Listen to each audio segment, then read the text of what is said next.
Now for our story. A man sat waiting on the front porch of Bungalow B. As he pulled on a cigar, the glowing ember revealed for a moment the heavy, scowling countenance of Ben Calvert. It was 9 o'clock. Ben had been waiting for his son-in-law, Sergeant Bill Meade, for nearly half an hour. But that wasn't why he was angry. If anything, he was glad to have this time to himself. For Ben shrewdly realized that anger wouldn't get him any place with Bill. It wouldn't get him the information he wanted. No, he'd have to use a different tactic. And Mr. Calvert thought he knew just which one would be the most effective. And a few miles away, at a prearranged spot a little past Aunt Mary's farm, Sergeant Bill Meade was talking to Peggy Douglas. After a long silence, the two young people told each other goodbye. Refusing his offer of a ride, Peggy started back towards the farm. And, getting into his wife's car, Bill drove on to Wakefield. Bill reassured himself that he hadn't been wrong to tell Peggy what he had. Everything was going to work out now. Everything was going to be all right. Driving into the Wakefield Auto Court, Bill pulled into the shed that was built onto Bungalow B. Then walked towards the front of the house.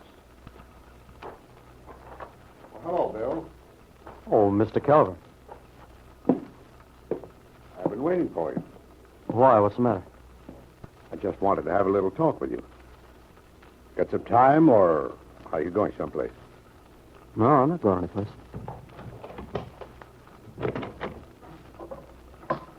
Come on in. Thanks. Sit down, Mr. Calvert. Thank you. You sound like you have a cold. Oh, it's nothing. Mm-hmm. How about some coffee? Not for me. Okay. Won't you sit down? Oh, yes. Thanks. The last time we talked, you and I, we got into a little argument. But that was really caused by my concern for Kit. After all, I'm her father. I want to see her happy. And you don't think she is that it? I don't know what to think. Bill, what goes on? I beg your pardon? Today I sent Miss Ward by here to locate Kit for me, and she came back with a letter. Is Kit angry with me? Why, no, Mr. Calvert.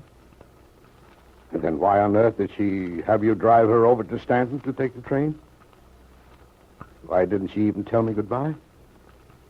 Well, as I believe she told you in that note, she knew you didn't approve of her taking this trip. Seems very odd to me that you'd be willing for Kit to leave you and for such an indefinite period. She wanted to go to California. And you wanted her to go? It seemed best under the circumstances. I see. And just what were the circumstances? I'm sorry, Mr. Calvert, but I can't discuss it. Now, this is Kit's affair and mine, and I don't see what Well, business it's become it is. mine, too.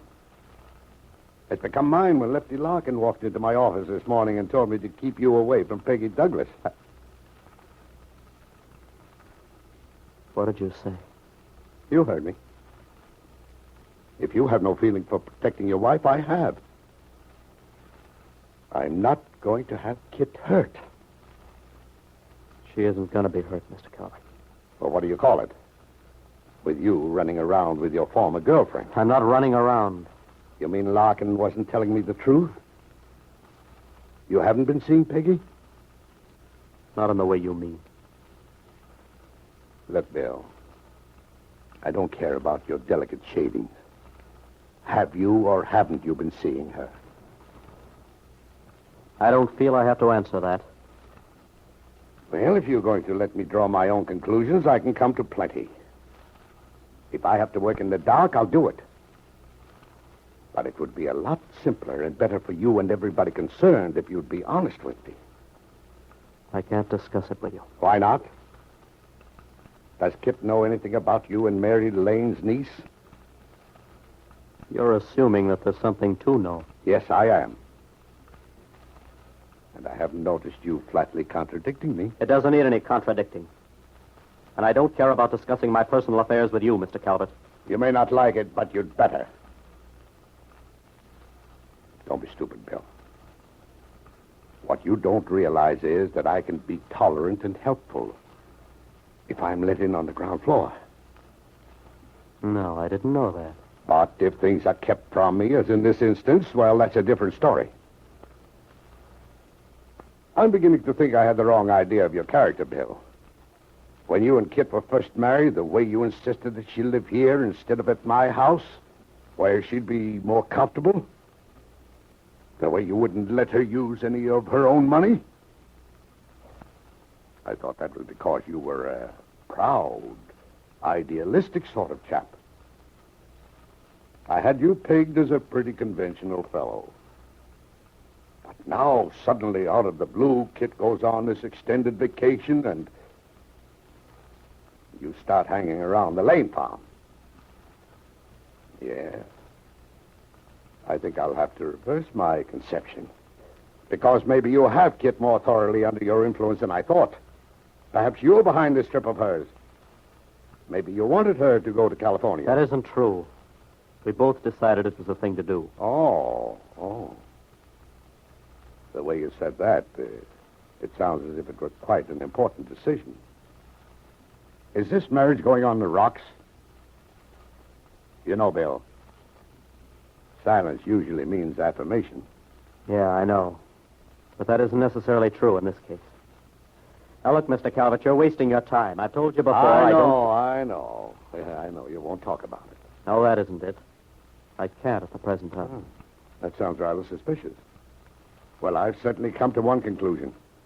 Kit hasn't gone out west for a vacation. You seem to figure that I have some kind of deal on, Mr. Calvert. Now, you've talked to Kit. I know I've talked to her, and I got no place. She's hiding something, too. But it's very likely because her pride won't permit her to tell me. Well, I have my pride, too. And I'm certainly not going to give Wakefield a chance to talk. Bill, what's Kit's address? I can't give it to you. What do you mean? If Kit wants you to know where she's staying, she'll let you know. Mr. Calvert, you're imagining a lot of things. All Kit wants is to be let alone for a while, to get away and No, she doesn't want me to know where she's staying, eh? Maybe it's because she isn't where she's supposed to be. Oh, that's ridiculous. Is it? Suppose she isn't in California after all. And where would she be? In Reno, for instance. Oh, I can assure you she's not. All right. Then suppose you give the lie to the talk that's going around town by getting Kit back here. And by not seeing Peggy Douglas anymore. I think this meddling of yours has gone far enough. I don't owe you any explanations, Mr. Calvert. As for getting Kit back here, that's out of the question at the moment. Believe me, you've got the wrong slant on everything. Have I? Yes. Now, you'll just have to accept the fact that Kit's gone to California for her own reasons because she wants to. But we both thought it was a good idea. I guess I have to accept that explanation for the time being. It seems quite an important issue that Kit stay out west. It's really necessary? It is. It means a lot to you? It means a lot to Kit and me. All right. I'll accept that for the time being. And if that's true, then stay away from that little Douglas girl, Bill. Mr. Calvert, I've told you And I don't... I've told you. As a matter of fact, I'm warning you. Warning me? Exactly. Either you'll keep your nose clean and behave yourself, or else I'll see to it that Kit comes back here and quick. And I know just how to do it. Whether through intuition or by pure accident, Ben Calvert has hit upon the one thing that leaves Bill Meade with no alternative. For Kit's sake, he has to do anything to prevent her father from forcing her to return home. If only you could tell your father-in-law the truth, Bill. If you could tell him that Kit has gone out west to have a child.